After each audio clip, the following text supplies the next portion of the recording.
Hello and welcome back to Macau for the final time of the weekend. After 3.5 days of action, we are ready for our very final race. Free practice, qualifying, race 1, race 2 have all been entertaining. And let's see what the final encounter here on the streets of Macau brings us. I'm Martin Haven, alongside me Matt Neal. And there is the man who it would seem Cyan Racing Link & Co have decided is their only chance of winning the title, because he was given a free pass to get by Ted Björk to win race 2 from 5th on the grid. Starts here in 6th position. Andy Prio in a Cyan Racing Link & Co car on the front row of the grid, therefore we'd assume has no chance whatsoever of winning this race, Matt. Rob Huff on pole though, looking for win number 10, and he couldn't be starting from a better place, really, could he? Well, he's got a 4-time champion on his left-hand side, Andy Prio, who's also a 4-times winner here. So, but as you say, the end-of-season politics are starting to come into play, and Huffy's a bit of a lone ranger, so he's just got himself to fight for, and you know the win's definitely in his crosshairs, and he's focusing on. But it's been race 1 was advantage Michelet's. You know, for scoring points and keeping the championship margin, but races 1 and 2 have definitely been going the way of Link & Co and Ivan Muller. You know, he's been on top form as Ivan is at this time of year. He's got a smell of the championship, and he's pretty focused at the minute. And Guerreri was keeping his Honda out the barriers, just trying to salvage some points in race 2. But you've got to say it's going to favour the Link & Co's again in this one. Yeah, absolutely. Ivan Muller won race 1 from pole position from Norbert Michelis. Michelis starting 12th place for races 2 and 3. And in fact, everybody from 11th on down starts in the same positions. No further penalties to be discussed. Couple of cars with issues. Attila Tashi, I believe, has had his damage fixed, so he's on the grid. Luca Engsler was out with an accident, but that car seems to be back as well. And Jean-Carl Vernet, lining up third, had an engine problem in race 2. Looks as though hopefully they will have changed the fuel injectors on his engine and fixed his issue, because he was losing speed on the straight, which is the Audi's trump card here. So Rob Huff starting in the Volkswagen Golf on pole position, the most aerodynamically bluff car on the grid, so the least aerodynamic drags along the biggest hole behind it, and into that hole Andy Prio, Jean-Carl Vernet, Nicky Katzberg and the rest will all want to go. But Huff knows a thing or two about winning around here. 9 pole positions, including this one in his career, 9 wins already as well. And of course, he won the 2012 World Touring Car Championship title here on the streets of Macau. There's teammate Johan Kristoffersen. Kristoffersen starts in 5th place on the grid. You never know, he might make it onto the podium here as well.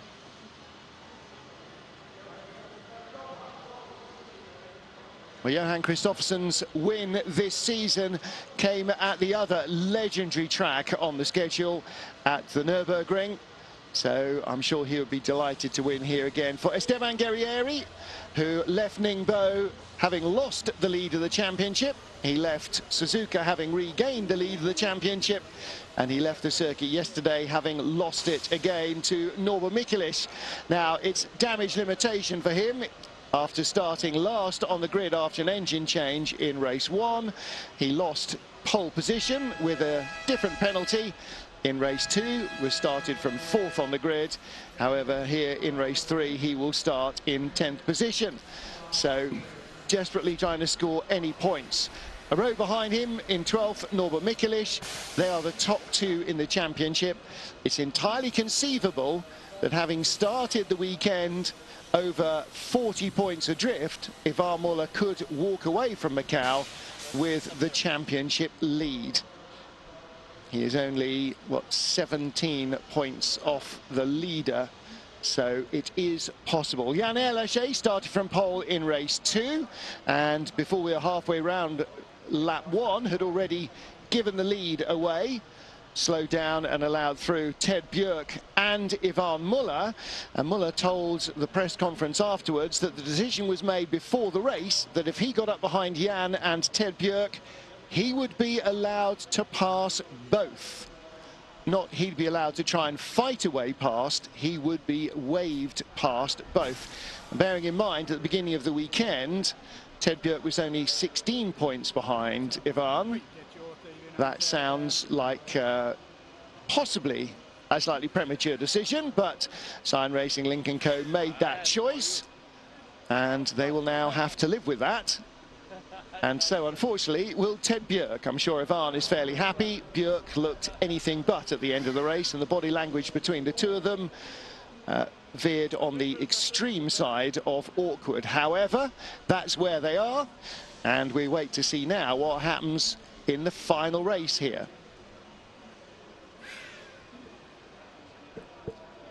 Little Belgian conflab with team owners and the head of our stewards panel on the right, Yves Bacquelin. And here on the grid, Sign Racing Link & Co, little blue corner with Ivan Muller, Ted Björk close together, Andy Priaulx on the front row of the grid. There is Ted Björk and Phil Barker, his race engineer. Phil with a fixed grin on his face. Don't imagine he was particularly keen on their choice of decisions either. 2017 World Touring Car Champion. And it does look as though, unless severe misfortune strikes Ivan Muller, Ted is destined not to be a title winner this year. So he will start here in 8th position. But because he and Ivan are in the championship leading team in the points competition, he will still be shepherded forward, Matt. Just not forward ahead of Ivan. I don't think you can rail him out. I think they've favoured Ivan.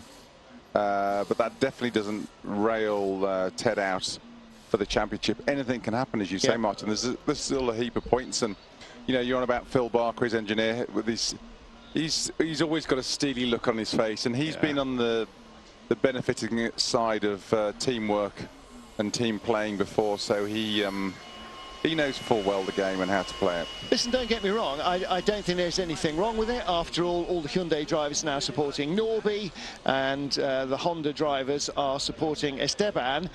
It's just, I think it was really too close between Ivan and Ted to make a call. Hyundai so early threw their cap into the Norby camp way early. Yep. Before anybody else did. Whereas Norby and Gabrielli, and then it was Norby. That happened in Suzuka. That was probably way before that, I would say. And Honda took a little bit longer to get behind Guerrieri as the focus. And now, obviously, Link & Co have just, you know, VW and Audi are out of it. You can't sort of, Alpha are just trying for glory. They just want podiums and wins if possible. So that's right. Chacon, he's in there. He's a bit of a loose cannon in the top 10. Huffy, he doesn't care. He just wants glory. He only cares about one thing, and that's win number 10, and rightly so. And Ivan Muller, well, we'll have to wait and see how the rest of the season pans out. 3 races to go after this. Don't forget, every time we've come to Macau in the past, it has been the season finale. It is not this year. In December, the final race weekend will be at Sepang in Malaysia. A first-time visit there for all the teams and almost all the drivers.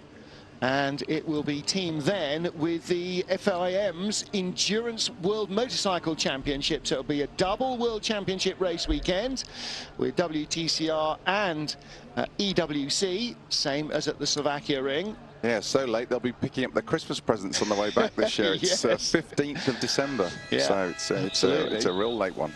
It definitely is. Yesterday's birthday boy, Bruno Correa, heading off in a safety car for the final safety car lap before we wave the field away.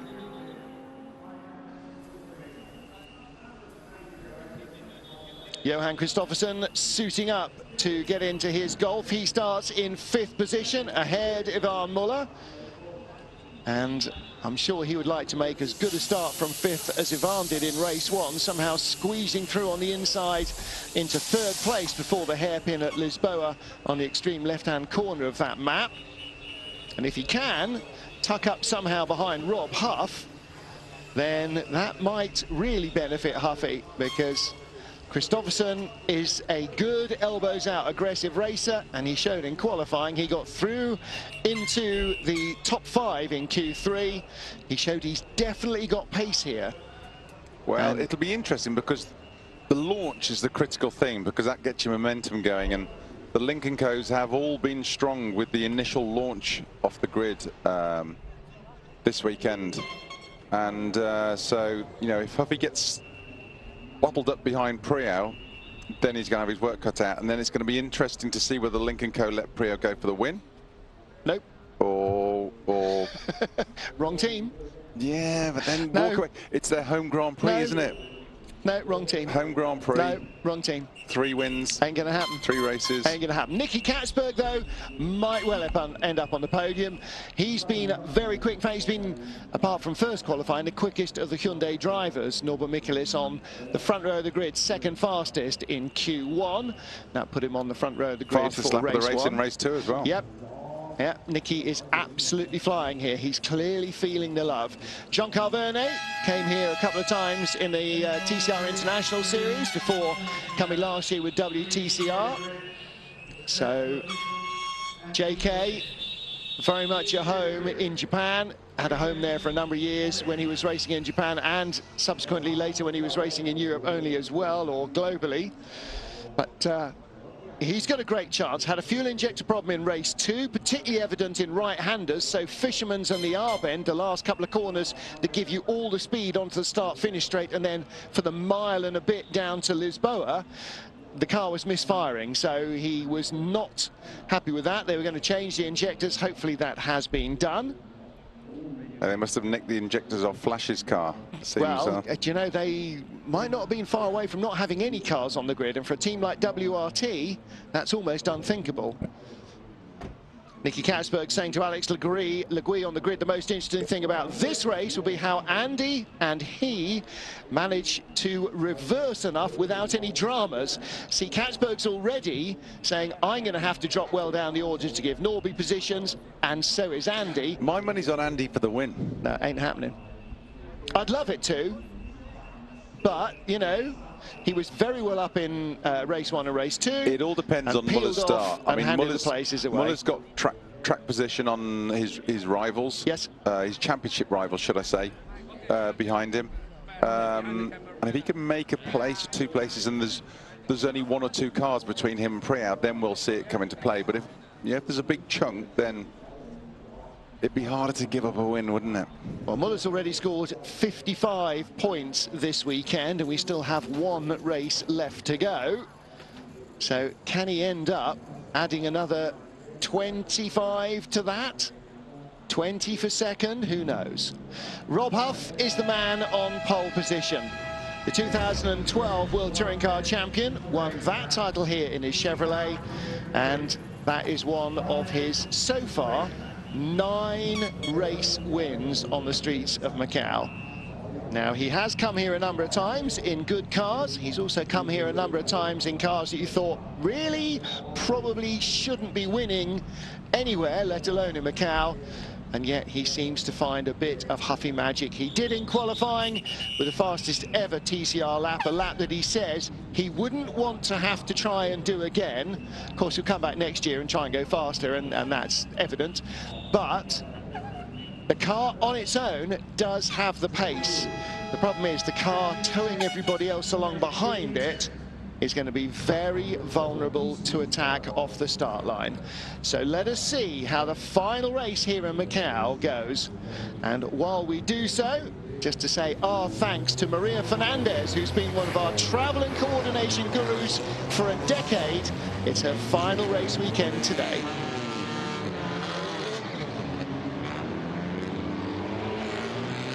Well, Maria has been part of the Eurosport team running World Touring Cars and WTCR for a decade. Organising travel accommodation, herding sheep, nailing jelly to the ceiling, working with broadcasters, working with transmission. If there's a job around that needs doing, Maria's been part of getting it done. So sad to see her go, but our thanks to her for everything she's done with us. Rob Huff, Andy Priaulx, J.K. Vernay, Nicky Katsberg ahead of Johan Kristoffersen and Ivan Muller, then Kevin Chicon and Ted Bjerg. Jan Erlaché and Norbert Michelis, the top two in the championship. Esteban Guerrieri and Norbert Michelis are 10th and 12th on the grid. They got a lot of work to do after damage in the first race. Luca Engstler, Attila Tashi, both there on the grid. And looking further back, you can see the rest of our 26-car field. So for some, a lot of work to do, and for others, they'll want to make progress, gain positions, but also be very aware of who is in a championship battle. And that's really tough at this time of the year, Matt. If you're not in a championship battle, but you still want to race, you've got to judge how much you can push compared to how much other people can lose. Well, yeah, if you're with one of the manufacturers who are fighting for it, then you have got an agenda you're working to, and there will be orders in the background somewhere hovering in the stratosphere. But with the other manufacturers which aren't, it's a different kettle of fish altogether.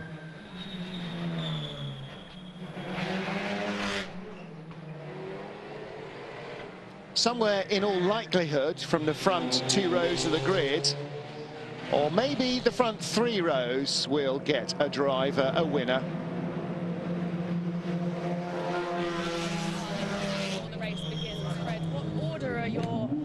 Drivers going to end up at the end of this race? Well, we're aiming to have the racing on top as always, so we're pushing for that, and hopefully 1, 2, 3 if I can have my wishes come through. And which order would 1, 2, 3 be in? Ivan, Ted, and then we see for the third one. So Ivan is pushing for the win. Does Ted even get a look in? Yeah, absolutely. I mean, both of them have a good chance, but Ivan has been super strong this weekend, so at the moment we're pushing for him. Yeah, they all have a chance if Ivan's engine blows up. That's a good blunt question of Al there. Yes, and very good, Al. That's a pretty blunt answer, wasn't it? No, it was a good politician's answer. He didn't actually tell us, but he did confirm that. Seemed pretty black and white to me. Ivan will be hopefully leading a 1, 2, 3. Or a 2, 3, 4, or a 3, 4, 5. Anyway, he'll be the first blue car across the line. Of course, that all assumes that no misfortune comes his way, and Macau has a way of messing with people's plans. Rob Huff is our points, not our points leader, our front row man on the grid, with Andy Priaulx alongside. Jean-Carl Vernay for Team WRT. Could he win here? Could Nicky Katsberg win in his Hyundai? Probably not. He's already thinking how on earth is he going to drop safely a dozen places back to allow Gabriele Tarquini and Norbert Michelis both to inherit some points from him. And that helps their team in the Teams Championship, the team that Nicky drives for and that Augusto Farfus and now Luca Engstler have driven for, is not in the team's title race. So he assumes Priaulx will have to drop back. Nicky definitely assumes he will have to drop back. So Huff won't, Vernay won't, Kristoffersen won't. Could that be our podium? Or will Link & Co somehow manage to inveigle their way in? By the law of averages, there's always carnage at Macau, and we haven't had it yet. We are ready for the final race here on the streets of Macau.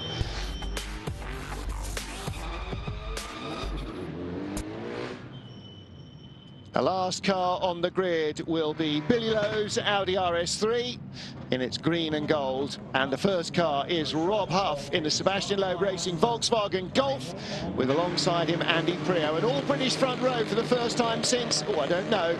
Can Huff take win number 10, or will Muller make it win number 3? A perfect weekend for him. Away we go. Huff with Priaulx getting the drag on the Golf, and he gets by. And Vernay is right up behind Huff, and that was always the danger for Rob. Now that's Katsberg battling to hold up Ivan Muller, but inside him has gone whom? Ted Bjerg. Did Bjerg get through there? Yes, he did. So Katsberg unwittingly has helped Bjerg, at least temporarily. There's Esteban Guerrieri riding on board with Jan Erlache, I think. And it's Prio that leads from Huff. Then a little battle under braking. Christopherson getting into the back of the Audi of Verne. 2x2 is just doable at Lisboa, which is just as well because there's a lot of it going on. And they are safely through and up into the hills as they start to climb San Francisco Hill up towards the maternity hospital. This little right-left flick-flack and then right at Maternity Bend, dropping down the hill towards the corner named after Teddy Yip, the late Formula One and other team owner who's been so influential in the racing here in Macau over the years. The reins of the Theodore team now taken over by Teddy Yip Jr., his son. And then up through the Solitude S's, heading towards the police station for the first time. Yeah, once again, the Lincoln Co's getting the initial punch, seemed to be the best of the field, but Muller just almost got past Katzberg, but Katzberg was having none of it. He really cut his nose off, and that sort of dropped him back a couple of places into the pack.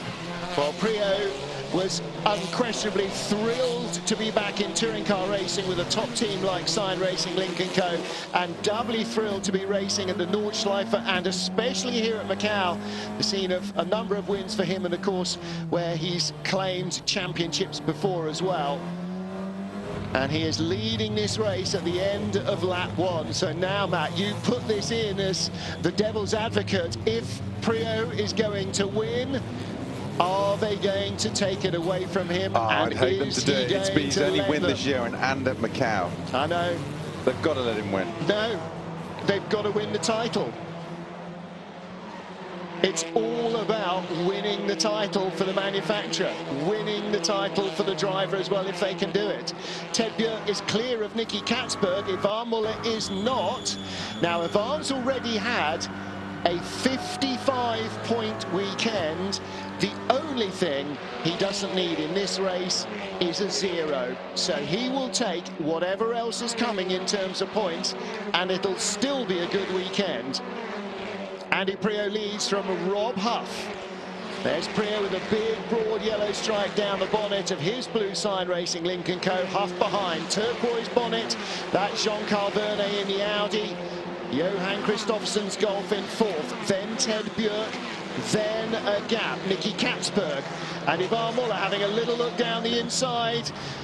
Not a convincing look down the inside. He didn't commit 100%. He's keeping the car alive, Matt. Yeah, Katzberg's driving everywhere, all over the circuit, isn't he? I think he's going to back him up. So even if Muller does finally get past Katzberg, he's going to be so far back from Ted. But now look at this little dynamic. Here's this group: Katzberg, Hyundai, then Muller. Guarding Muller from behind is Erlache, but right behind him is Tarquini, who's already pulled aside to let the Honda go through. Oh no, hang on a minute, Tarquini's slowing down and stopping. I thought he'd pull in behind Norbert Michaelis to promote Michaelis. I actually thought he'd attack Erlache from behind to try and get to Muller, but I don't think Tarquini is going to finish the race. I think he is pulled over, and for BRC Hyundai, that is a disaster in terms of the team's championship, because they, in second place in the title race for the teams, will score with Norby and Tarquini, and if Tarquini fails to finish, they've only got one car in the hunt. So as of now, Muller 12 points behind Michaelis, Guerrieri only 9. It is shuffling the championship right up. And if we saw how this was working, Ted Björk, I think, would be only single digits behind Ivan Muller. No, he's as well. still going. Is that, or is that Engstler?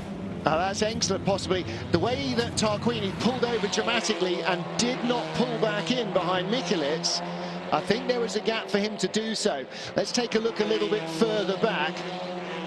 Prio still leads Huff. The end of lap 2 of 11. This is a long race. He's still going, Martin. He's still going. He managed to get it. All right, well, I think in that case, maybe he has tucked back in somewhere. We'll wait and see. On board with Muller. Muller's just not close enough. He needs to be closer to Katzberg to get a run on him. Well, he's got Jan Erlache behind him, so he's safe from attack from behind. Although it is Kevin Chicon in the Alpha. Chicon shuffled down to 9th place at the start. There's Tom Coronel. That's looking back from Esteban Guerrieri. Oh, you can see the commitment of that Argentinian through. The Honda is so sideways, isn't it? Look, behind Coronel, who's come up really well into 11th place, I think 10th place now. There's Coronel there in the next Hyundai. I think that's Norbert Mikulis. He's in 12th place. And at the line, where is Tarquini? Last. In fact, he has not got to the line. Tarquini has not made it to the line yet. So Gabriele Tarquini has dropped out of the race and may well be heading to the pits.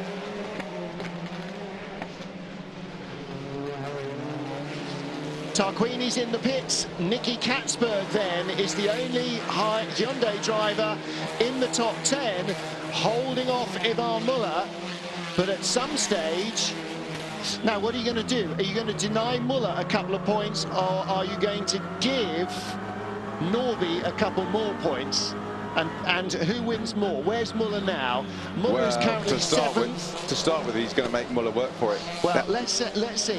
Muller is 7th, 9 points. Would be 6, 10 points. And Norby would only gain 1 point for the 1 point that they give Muller. So there's no point yet in dropping Katzberg back. Tarquini is out of the race. Something dramatic happened there. He may have been planning to drop back, but I don't think this early in the race. Here at the escape road, Benny Loiter in the barriers. He's been there once before. Oh, just scraped out. Just avoided it. Now, I mean, from our angles we were just watching before, Huffy seems to be getting really agitated with Priao, really pushing hard for him. If he uses his brain, I mean, Priao should drop back. Yeah. So it's a given. The win's almost a given. Why risky car? Almost. If we go on the Haven. Almost. Hey, listen, certainty. I'm not the one that started this at Link & Co. I'd like Andy to be. I'd love him to win. I'd love Rob to take win number 10. Ooh, Verne's getting close though with the Audi. Look at that. Yeah. Nothing wrong with the injectors on the engine this time as he comes sweeping through Mandarin. That's what Huffy's got to be careful of. Almost close enough. Huffy, of course, is getting a bit of a toe off Priao, which is helping his top speed just enough. But Verne's got another 7 shots at that. And right behind, we're up behind Katzberg again with Muller. He's very close on the straight. Almost runs too deep. That was within centimetres of the barriers at Lisboa. And look what that did. He did get in too deep, didn't he? He lost traction off the corner. Well, I think Katzberg's just braking super early, giving it the defensive. And fortunately, Muller's got El Lachey behind him. Yeah. But they've got to be careful. So I think Chicon's in pretty close proximity. Hang on a minute, where's El Lachey? Oh no, that was Ted Björk with a big gap behind him back to Katzberg, wasn't it? So Priao still leads, Huff right with him on the twisty stuff. Sector 2 and 3 is really where the Golf is at its best. All of this. It's probably the shortest wheelbase car, maybe give or take the Alpha. And it's got a fierce front-end bite on it. It really works well around here. Fastest lap of the race so far, Johan Kristoffersen in 4th place. Don't forget, in qualifying, Priao was faster in Sector 1 by a margin than Huffy was. So too was Kristoffersen, so too was Katzberg, and yet in Sector 2 and 3, across the top of the mountain and the beginning of Sector 4, Huff wiped the floor with them. Here's where Rob's quick, he just can't use it. Yeah. And that's the problem. It's almost like the normally aspirated cars behind the turbo diesel Seats all those years ago, much quicker into the corner, can't use the mid-corner speed because the Seats already stopped dead, and then the Seats turbo pulled it off the corner much quicker than any of the other cars could go. So if you got in front, you were gone. If you got stuck behind, then you were stuck behind. Well, there's Ted Björk now a long way ahead of Nicky Katzberg. Now Muller the gap looks closer this time. Gap is nearly 2 seconds between Björk and Katzberg. And for Ted Björk, frankly, I'm sure he wouldn't mind if Ivan had a lunge and Katzberg rebuffed it and Ivan ended up in the barriers. You watch this Audi come into play now. Yeah, here we go. Again, he's closer than ever in Mandarin.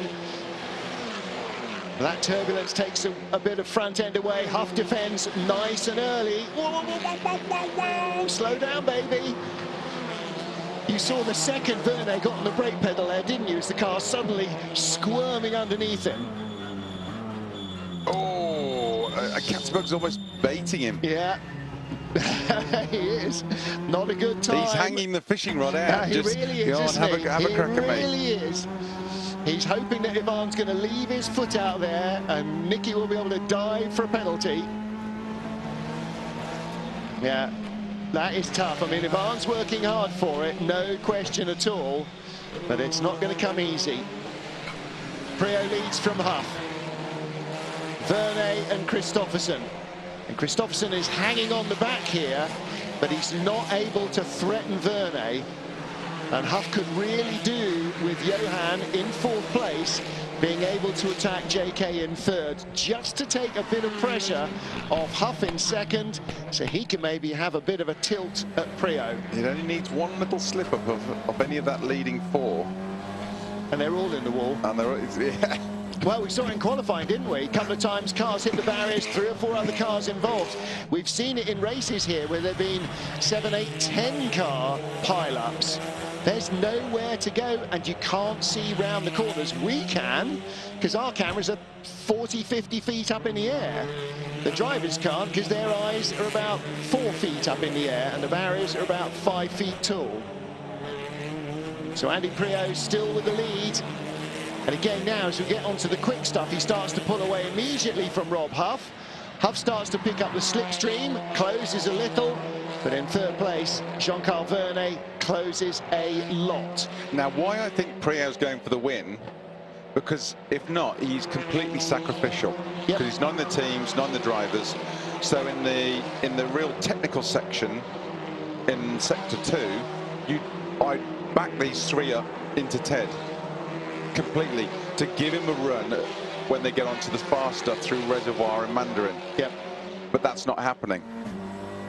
So in that respect, using that logic, you've got to say he's going to be trying for the win.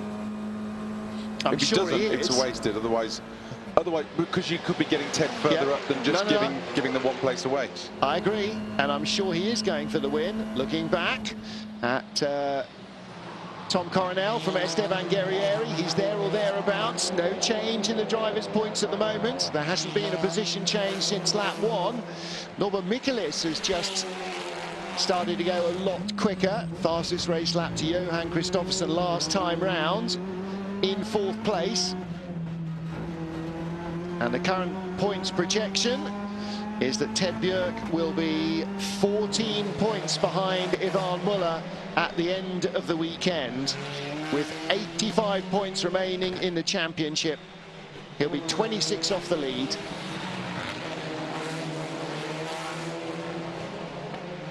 Rob Huff very, very close to Andy Priaulx now. And Matt, what he needs to do is really pressure Priaulx in this twisty stuff. Make him hit the wall. It's hard, yes, but it's hard to explain to people. One, it's, you know, you're driving around here blind, but where Rob is right under the bumper, under the rear wing. He has got 0 vision, so he's basically driving the whole lap on memory. Yep. You know, and he's got to be inch perfect as he's doing it. You're an inch out. We've had pictures, numerous pictures all week of them losing their wing mirrors and everything. They're that close to the barriers, so yeah, it's a pretty formidable display on Huffy, you know, but all the guys here at the moment, you know, are in this chain. Race leaders are doing 2-minute 31 laps. Nicky Katsberg 2-minute 33. And further back, Luca Ensler, Fredrik Verbisch, Attila Tashi, Nestor Girolami, all the guys that are sort of 13th and 14th back, they're all in the 2:32s. You mean Nicky Katsberg, who set the fastest lap in race 2? Yeah. That same Katsberg. Obviously used up all his engine at that stage. Yeah. Funny that. So still Andy Priaulx leads. Yeah, Priaulx just seems to get a good run out of our bend, and that he has to, though, doesn't he? That seems to gap him enough, and then Vernet gets the toe, and then Huffy sort of gets busy with looking out for Vernet. See, if Vernet wasn't there, then Andy Priaulx might not be leading anymore, but he is there, and he is. Little look there from Tom Coronel. Two things about the battle between Tom Coronel and Esteban Guerrieri. First, Tom is not going to hit him because he knows that Guerrieri's in the title hunt. And secondly, Tom's not going to hit him because he knows that Guerrieri's in the title hunt. Norbert Mikulits making a move on Coronel to go the long way around the outside. Tom's trying to give him room to survive, and right behind is Nils Langeveld, and neither Coronel nor Langeveld exactly want to roll over and have their tummy tickled, but on the other hand, they don't want to be that guy that has contact with the championship leader when the gaps are so tiny. And now that's Nils Langeveld, who the lap before just set the fastest sector one of anybody in the race. And he's got the top speed on the, in fact, Norby's got the top speed on the straight because he's in a long queue. 258.9 kilometers an hour. 265 has been the fastest speed recorded this weekend, which is around 162 miles an hour. Priaulx and Huff. Then Vernet and Christopherson, the lead quartet, is breaking into two little groups. And all the way around the mountainside, Huff is almost pushing Priaulx in the corners. Almost literally pushing him through the corners, he's so close. And then, down the hill, and on the early part of the flat bit, Priaulx just breaks free a little, and it takes Huff, well, pretty much until Mandarin to get right back on his tail. I mean, Priaulx's working for this hard. I'm surprised Ted isn't on the back of him. I don't know what the what's up with Ted.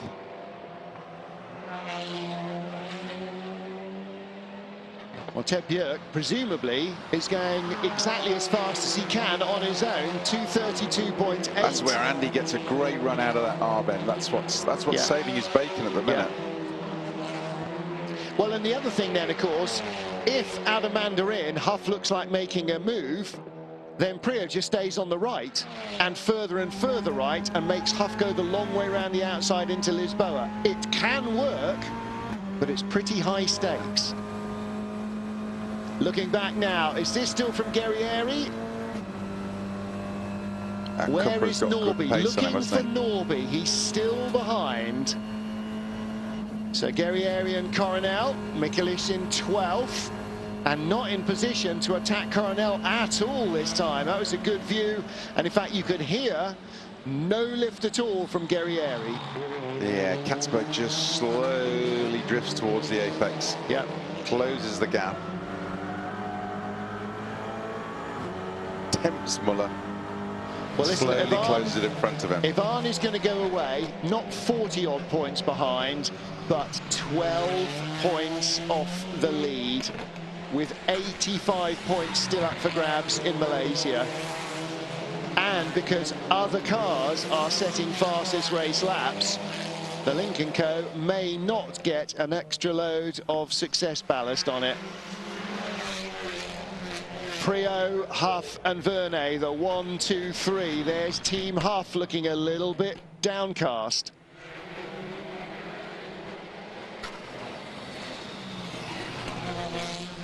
On lap 8 of 11, and Jean-Carl Vernet showing the nose to Huff.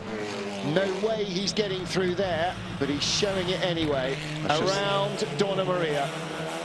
Just giving it a moment's breather to Andy. Oh, Rob has to keep his eye on his rear view mirrors. Just looked like maybe a little mistake by Rob. There's Ted Bjerg all on his own in the second blue Lynk & Co.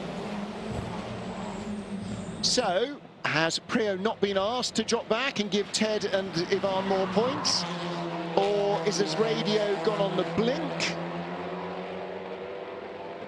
It's probably contract time at the moment. Bit of negotiation going on. I don't think it was a one-year deal. I don't think it was a one-year contract. Not sure Andy Priaulx is in signing a one-year contract. We'll see how it goes. Frame of mind, having just come off many years as a BMW factory No, I driver. don't and think they'll call 3 for team Ford. orders. I reckon they'll take the win, take 3 wins on home soil. Yeah. Oh, Well, you're now agreeing with me. Well, see, I don't know. I mean, I would, but then I wouldn't have done what they did in race 2 either.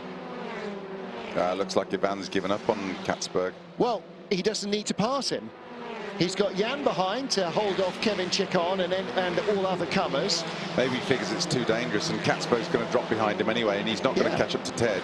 Ted maybe roll over for Ivan. Well, now, you see, that's the other thing, is they're saying, don't worry, Katzberg's going to drop back and give Norby the place. But he doesn't have to, because if Katzberg drops back, he gives Ivan 1 more point, and all he can do is give Norby 1 more point. Yeah, so but it's points over Guerreri. No, because Michelitz is behind Guerreri. So he gives Guerreri another point as well. Yeah. So it's pointless. But he gives all of them an extra point, so he might as well stay where he is. They're not high enough up that he's giving away a podium where the gaps are bigger. Or a top 5 where the gaps are bigger. Then in theory Muller could leapfrog Bjorg as well and get an extra point, another extra point. Yeah. So he's better off staying if he is. Ted will be praying that he stays where he is. If he does do it, then the commentators are brighter than the teams.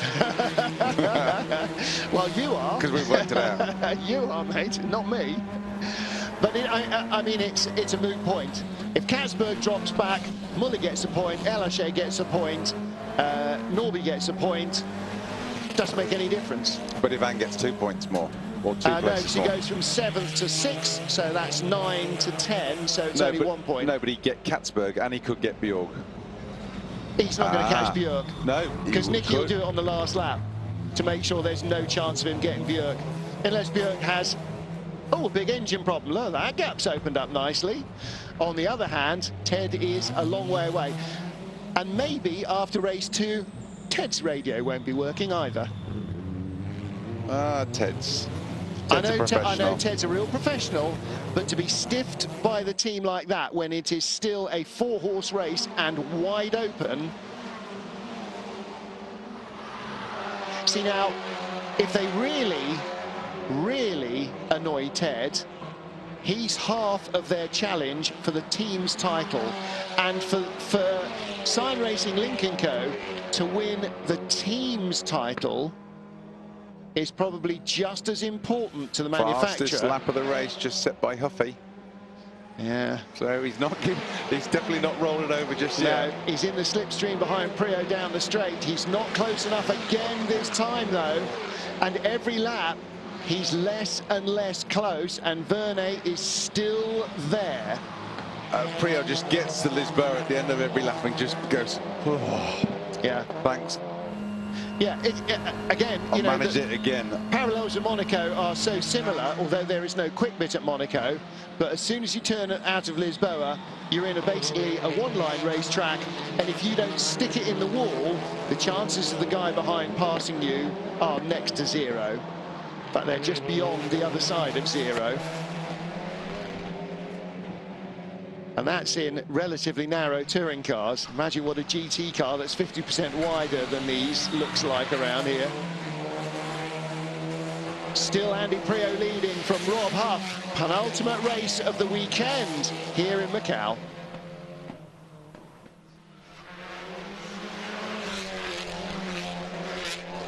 I mean, for those who don't know, it's a proper race festival this weekend. It's not just touring cars. We have GT cars here, all sorts, homegrown stuff, but also superbikes race. And I saw some on-bike footage from the superbikes going around, and it was like watching a horror movie. It was horrific. It is. It takes a, well, you know, it's like the Isle of Man TT. It takes a very different caliber of rider to come and want to race at places like this. He's definitely on it at the minute, isn't he? Chap that finished second in the GT race this morning was saying he was so happy to come here because his dad raced go-karts here in the 1970s. Oh. Not for me.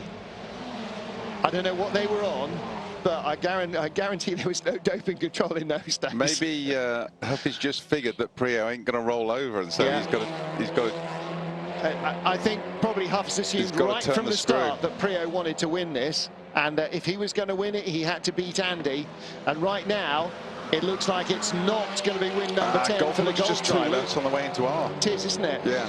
It's like the Honda was in race 2. Just seems to he holds it, but he just scrubs a little bit of momentum through there and out of our bend.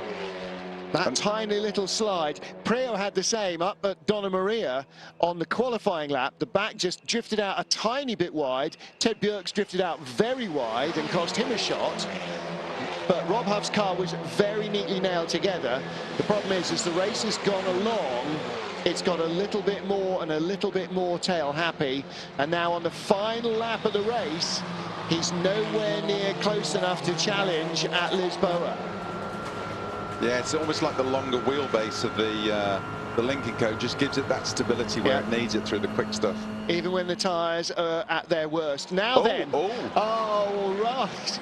So Ted Bjerk has been asked to slow down and give away 2 places to allow Ivan Muller to move up the order. So Muller gains 1 extra point. And Ted Bjerk moves from 5th and 11 points, 2 points further back down to 7th Now I'm surprised place. about that, because Ted is still in the championship. No, they've decided he isn't. I mean, he absolutely is. There's probably not going to be 40 points covering them, and there should really be less than 30 points covering the top 3 with 85 points. I tell you what, Ted Bjerk will do everything he can to be the single fastest human being Malaysia has ever seen in the middle of December. So the gap's closed from 13 to 11 points, because Muller has not only gained more points, but Norby has not, which would have happened if Katzberg had dropped back, which he has not. And if he does now, Muller gains even more points. So we have basically, thanks to Lincoln Co., now a 3-horse race with a rank outsider who won't be allowed to win. But the checkered flag awaits here in Macau, and Andy Prio will be allowed to win by Cyan Racing Lincoln Co. Will he be allowed to win by Rob Huff? Huff's going to try and go for it into our bend. It's not going to happen. He's not close enough out of Fisherman's. And the checkered flag is out. Andy Prio is going to win again in Macau. A sentence I'm sure he never thought he would hear, because after leaving touring cars and a long and successful career in GT racing, a decade later he is back. Prio wins, Huff second, Verne third, Johan Kristoffersen fourth, Nicky Katzberg takes fifth, Ivan Muller, Ted Bjerk and Jan Erleche ahead of Kevin Chacon and Esteban Guerrieri. So Esteban gets 10th, Tom Coronel 11th, and Norbert Mikulich in 12th, exactly where he started. Well, an interesting turn of events this Sunday in Macau. A championship contender is not allowed to continue being a championship contender, and a non-championship contender takes maximum points. Well, it is good to see Andy Prio back on form after a tough start to learning how to race a front-wheel drive car. Yeah, great win for Prio. Long overdue this year. It's shame they couldn't have got this form for him earlier on in the year. You know, you'd have definitely been in there, but it's come at the right time. 5th win at Macau. Shame for Huffy. Not to get to his double figures, but a great British win. 2 straight years that Huff has not won here in Macau. Didn't win last year, hasn't won this year. He's been in the mix though every time, hasn't he? Oh yes. He's been certainly knocking on the door. Oh yes. So I have to wait and see what happens next year. Esteban Guerrieri finished in 10th, Norbert Mikulich in 12th. Sunday has not been their day. Saturday wasn't Esteban's day either, as he had to start last on the grid after an engine change. I mean, a tough weekend for Honda and Hyundai, really. Both of them. Not so tough. At least Norby had second in race 1, scored points in both the other races, but comprehensively, Ivan Muller has wiped the floor with them in terms of points, and with 3 teammates to help shuffle around, all of whom were very quick. 4 of the top 6 in qualifying for race 1, don't forget, were blue cars. They were all very quick, and the team has been able to play the strategy game superbly. So Ivan finishing in 6th position, that is 10 points. That's where he started, and as I said at the beginning, if he only starts where he finishes in race 3, that's good enough, because he's got 50 points for 2 wins and 5 for qualifying. It's a 65-point weekend. Tag Heuer Best Lap Trophy going to Nicky Katzberg. Fastest lap of the weekend, 2 minutes 31.449, during which presumably his heart rate was about 231. And the most valuable driver, 65 points. I don't know, haven't added up what the others That could be the biggest earned. weekend for anybody all year, couldn't it? I would be surprised if it's not. We've had drivers in the 50s, definitely. We might even have had a 60-point weekend, but look at what it's done. Top 3 covered by 11 points, and effectively, Björk ruled out. So although mathematically, with 85 points left, he's still in the hunt, El Haché and the rest aren't. The team have decided that Björk is not going to win the title, and Ivan is. It's an 11-point spread over 3 drivers, 85 points, 3 races on an unknown racetrack in December.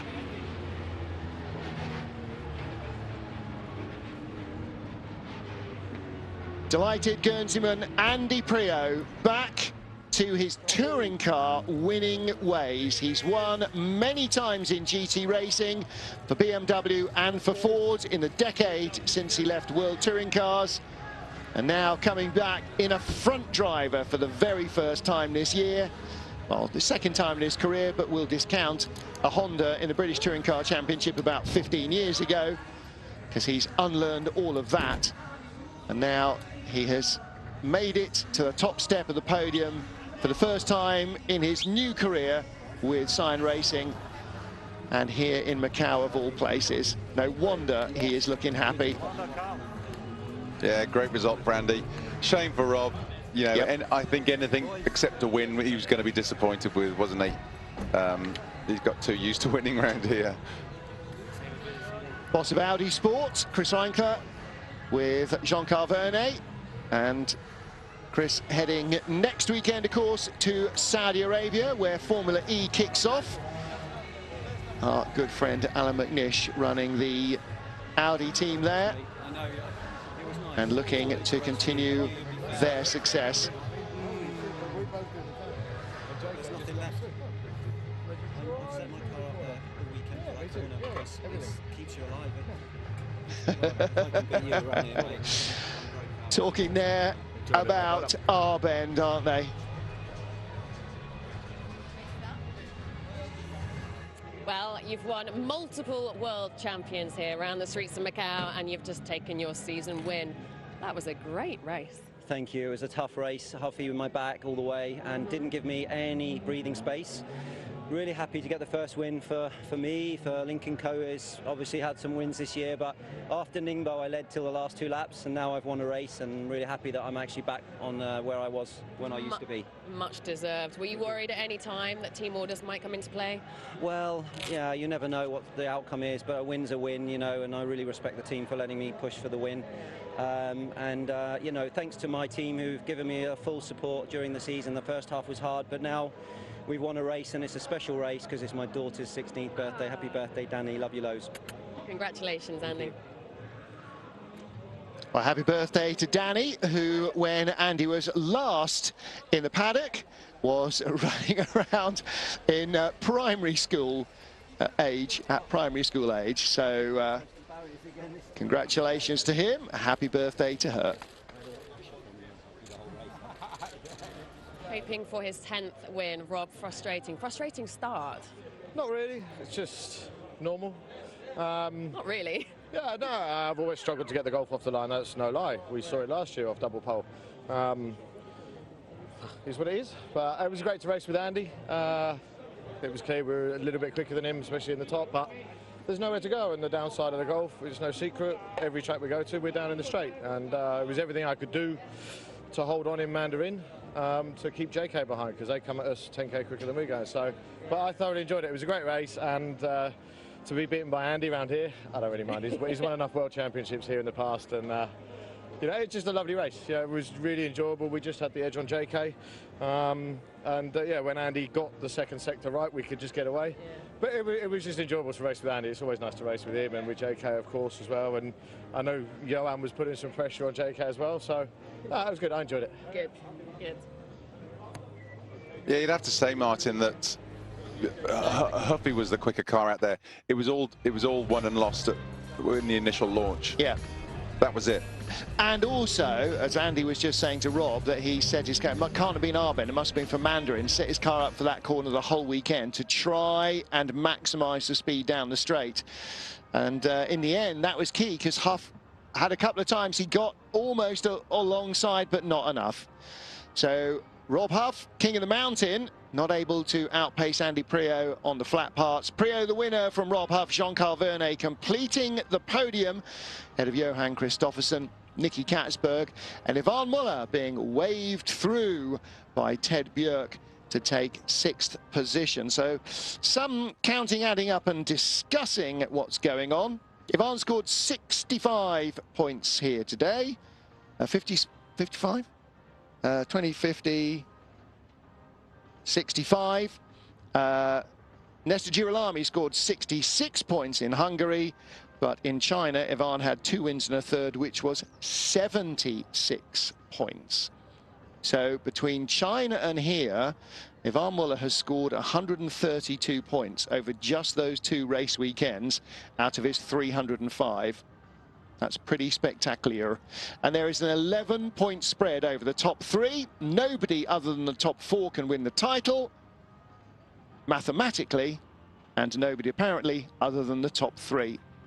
So Sign Racing, Link & Co have counted out Ted Björk, and it is now a 3-horse race in the drivers and teams title race. Men du såg pigg ut efter dig sett ändå. Ja, absolut. Nu det kommer sova gott på planet innan. Jag tror jag ska ta.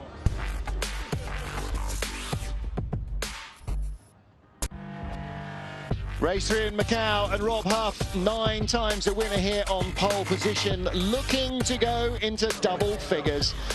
Championship challengers also looking to score strongly. Andy Priaulx, though, making the better of the getaways. The golf never the quickest off the line, and so it proved. Priaulx from the outside of the front row taking the lead. Jean-Carl Vernet and Johan Kristoffersen following along behind. Nicky Katsberg getting in front of Ivan Muller at the start and holding him off. Ted Björk squeezed through, though, out into 5th position. Behind Esteban Guerrieri was Tom Coronel. Little trouble in the backfield. No major dramas for anybody, though, this time. And Priaulx held on under fierce pressure across the top of the circuit from Rob Huff. Norbert Mikulic briefly got ahead of Tom Coronel for 10th, then was eased back down to 11th.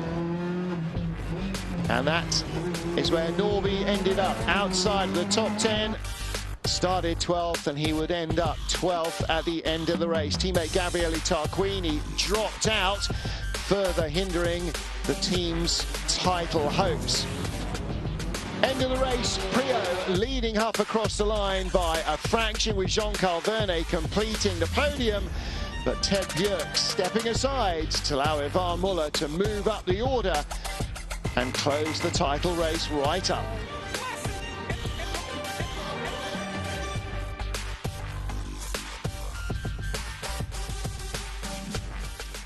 So Sebastian Loeb Racing not looking as overjoyed as they might have been if Rob Huff had managed to win the race in his Golf. But second place for him. Ladies and and gentlemen, welcome to the podium of our third race of the FIA World Touring Car Cup by Oscaro here at the Circuit de Gia in Macau. Please welcome onto the podium in third position from Leopard Racing Team Audi Sport, it's Jean-Carl Vernet.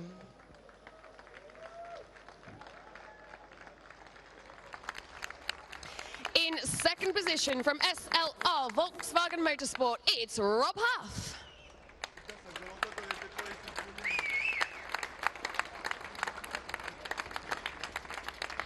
And the winner from Cyan Performance Lincoln Co., it's Andy Perillo.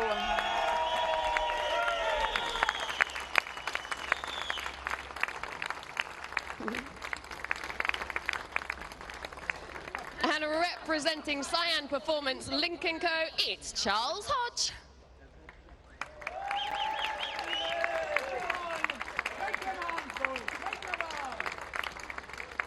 And now the national anthem for both Andy Perillo and Cyan Performance Lincoln Co.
Carlos Chen will present our third position trophy to Leopard Racing Team Audi Sports, Jean-Carl Vernet.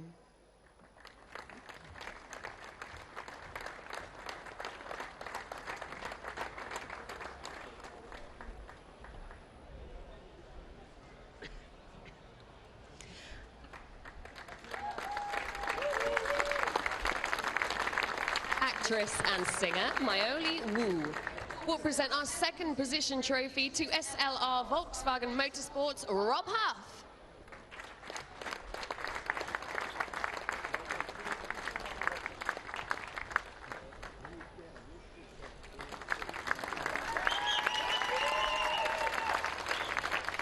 Actress and singer Charlie Yang will present our winner's trophy to Cyan Performance Lincoln Co.'s Andy Perillo.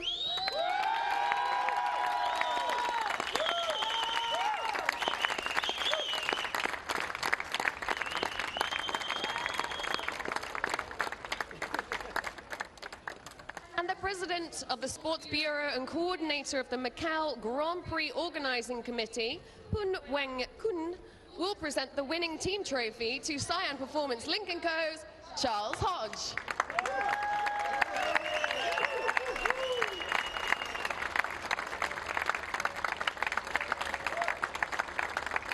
Now please all come together for your official photograph.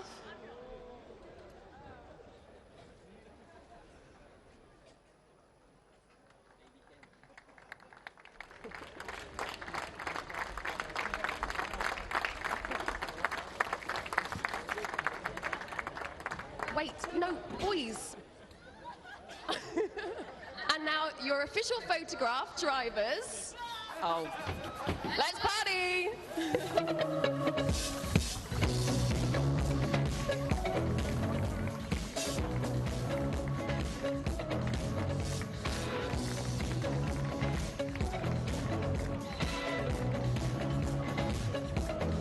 Well, that's it then from a fascinating Macau race weekend. For the first time ever for WTCR, not the championship decider, although for Ted Bjerg it has been. Phil Barker not a happy bunny, his race engineer. However, victory for Andy Priaulx will buoy him up as they head to Sepang in Malaysia. Circuit I don't think he's been to before, and for most of the drivers that will be the case for most of the teams as well.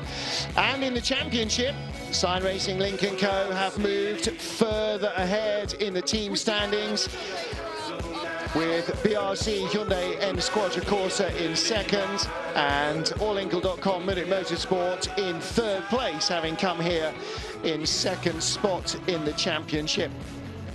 Disappointing weekend for almost all the Hondas, and that includes Nesta Girolami and Esteban Guerrieri from Munich Motorsport. Well, there are our podium finishers for the final race. Andy, Rob and JK. All previous winners here. Rob just giving Andy a gentle and friendly throttling. Norva Mikulis leads the standings from Esteban Guerrieri. It is an 11-point championship with Ivama 11 points off the lead. Ted Bjerg now apparently officially ruled out of contention by the team. How that changes or doesn't in Malaysia will be fascinating to watch.